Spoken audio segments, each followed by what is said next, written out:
আচ্ছা, এখানে টেমপ্লেট ডিজাইনের জন্য কিছু গাইডলাইন আমি অ্যাড করে দিছি, যেগুলো আমাদের একটু ফলো করতে হবে। যেমন প্রথম হচ্ছে যে আমরা এটা ডিজাইন করার জন্য শুধুমাত্র টেইলউইন্ড সিএসএস ইউজ করতে পারবো। অন্য কোনো ধরনের সিএসএস ফ্রেমওয়ার্ক যেমন হচ্ছে বুটস্ট্র্যাপ বা টেইলউইন্ডের যেসব ফ্রেমওয়ার্ক আছে যেগুলো কাস্টম ক্লাস নেম মেনটেন করে, ওগুলো আমরা ইউজ করব না। এবং কোনো ধরনের কাস্টম সিএসএস আমরা ইউজ করব না। যদি একান্তই দরকার হয় সেটা আমরা ডিসকাস করে নেব আর কি।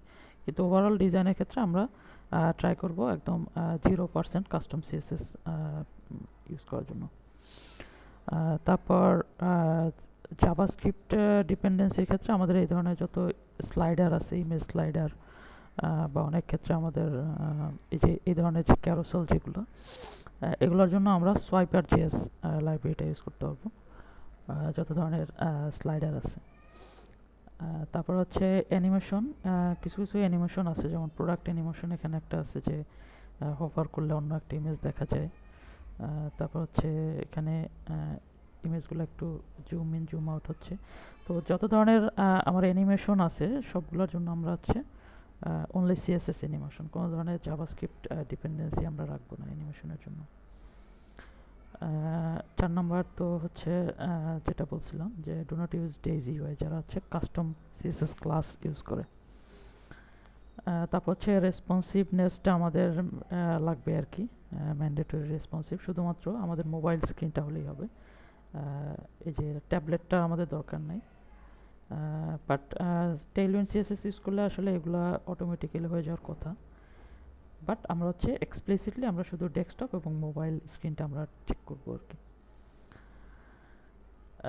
তারপর হচ্ছে 6 নম্বর হচ্ছে for all the card type components make sure the layout is not broken for large image. এটা বলতে আমি যেটা বুঝাইছি যে এখানে যত আমার ইমেজ আছে, এই যে আমার প্রোডাক্ট কার্ড আছে একটা, তারপর এখানে হচ্ছে আমার একটা ফিচার্ড ক্যাটাগরি কার্ড, বা এখানে যত ইমেজ আছে, এই ইমেজগুলা আমরা খেয়াল রাখবো যে ইমেজটা যদি কোনো কারণে বড় সাইজ হয়, হ্যাঁ, যদিও একটা নির্দিষ্ট অ্যাসপেক্ট রেশিও আমাদের মেনটেন করতে হবে ইমেজগুলোতে, বাট ইমেজ যদি আমার কোনো কারণে বড় হয়, আমার যেন এই কার্ডটা যেন ব্রেক না করে, সবগুলো যেন এক সাইজের হয়, হাইট বা উইথ যেন সব এক সাইজের হয়। এই জন্য আমরা মাল্টিপল রেজুলেশনের ইমেজ দিয়ে চেক করতে পারি যে আসলে ঠিক আছে কিনা ডিজাইনটা। তারপর হচ্ছে same for all text components. Text component বলতে আমি বুঝেছি যে যেখানে আমার এই যে যেমন প্রোডাক্টের এখানে নেম, তো আমার প্রোডাক্টের নেমটা যদি বড় হয়, সেক্ষেত্রে আমরা কি করব? সেক্ষেত্রে আমরা দুইটা কাজ করতে পারি। একটা হচ্ছে আমরা এই বড় জিনিসটার জন্য আমরা ওই হাইটটা ওইভাবে রাখতে পারি, এটা হচ্ছে একটা। আর একটা হচ্ছে আমরা করতে পারি যে শুধুমাত্র এক লাইন দেখাবে, তারপর হচ্ছে লাস্টে এলিপসিস শো করবে আর কি, যেখানে যেখানে আমার এটা বড় হয়। মানে সোজা কথা হচ্ছে যে আমরা এই যে ডিজাইনটা করবো, আমাদের সব কিছু কিন্তু আমাদের ডাইনামিক্যালি আসবে ডাটাবেস থেকে, যখন আমরা এটাকে আমাদের ফ্রেমওয়ার্কে অ্যাড করবো। সো তখন যেন আমাদের ডিজাইনটা যেন ব্রেক না করে। তারপর হচ্ছে ইমেজগুলো সব লেজি লোড হতে হবে। এটা হচ্ছে তো মানে HTML এর যে লোডিং লেজি অ্যাট্রিবিউট আছে, সেটা আমরা ইউজ করতে পারি, অথবা যদি কোনো এর থেকে বেটার পারফরমেন্সের জন্য যদি কোনো জাভাস্ক্রিপ্ট লাইব্রেরি থাকে, সেটা আমরা ইউজ করতে পারি। তারপর cart and menu on mobile device, আমি যদি মোবাইল ডিভাইসে যাই, মোবাইল ডিভাইসে গেলে আমার হচ্ছে কার্টের ডিজাইনটা আমি দেখতেছি এখানে, এই যে ফুল স্ক্রিন একটা মডেল, আর হচ্ছে মেনুটা আমার এখানে ফুল স্ক্রিন। তো এখানে কিন্তু আমার হচ্ছে মেনুটায় যে সাব মেনুগুলার এই জিনিসটা কিন্তু আমাকে এনশিওর করতে হবে যে ফাংশনালিটিগুলো ঠিক আছে। প্লাস হচ্ছে কার্টের যে এখানে আমার তো এখানে এমটি, তো কার্ট যদি আমার মাল্টিপল আইটেম হয়, সেক্ষেত্রে যদি নর্মাল হাইটটা যদি মানে যদি অনেকগুলো, ফর এক্সাম্পল 10টা বা 15টা আইটেম হয়, তাহলে যেন আমার কার্টের ভেতরটা যেন স্ক্রলেবল হয়, শুধুমাত্র কন্টেন্ট পার্টটা, আমার ফুল লেআউটটা যেন স্ক্রল না করে। এই জিনিসগুলো আমাদের এনশিওর করতে হবে। হয়তো আমরা একটা আইটেম এখানে অ্যাড করে, এখান থেকে আমরা একটা আইটেম অ্যাড করে এখানে ডিজাইনটা দেখতে পারি যে অ্যাডেড আইটেম সহ ডিজাইনটা কেমন, সেই ডিজাইনটা কিন্তু আমার এখানে থাকতে হবে।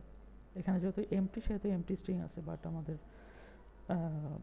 একটা প্রোডাক্ট অ্যাড করে আমাদের এখানে দেখতে হতে পারে যে আসলে আইটেম থাকলে কেমন। তারপর ওটাকে কপি করে মাল্টিপল আইটেম দিয়ে আমাদের দেখতে হতে পারে যে মাল্টিপল ডিজাইন হলে জিনিসটা ঠিক থাকে কিনা।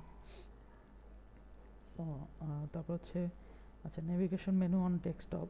ডেস্কটপে যেটা হচ্ছে, ডেস্কটপে আমাদের যে নেভিগেশন মেনুগুলো আছে, টোটালে 3টা টাইপের মেনু থাকবে। একটা হচ্ছে যেই মেনুর কোনো সাব মেনু নাই, যেমন এই যে ব্লক, প্রোডাক্ট, এখানে কিন্তু কোনো অ্যারো নাই, ঠিক আছে। আর যেগুলো অ্যারো আছে সেটার মধ্যে আমাদের 2টা টাইপ আছে। একটা হচ্ছে সিম্পল ড্রপডাউন, ঠিক আছে, এই যে সিম্পল ড্রপডাউন যেটা, এখানে যদি আইটেম থাকে সেটা এখানে আসতেছে। এটা হচ্ছে একটা স্টাইল। আর একটা স্টাইল হচ্ছে এই যে শপের যেটা, মানে এটাকে আমরা বলতেছি মেগা মেনু, যে এখানে আমার সাব মেনুগুলা এরকম একটা হরিজন্টাল একটা ডিজাইনের মধ্যে আছে, যেখানে আমার সেকেন্ড লেভেল, থার্ড লেভেল আছে আর কি। আর একটা হচ্ছে সিম্পল ড্রপডাউন। এই দুইটা ডিজাইনে আমাদের রাখতে হবে।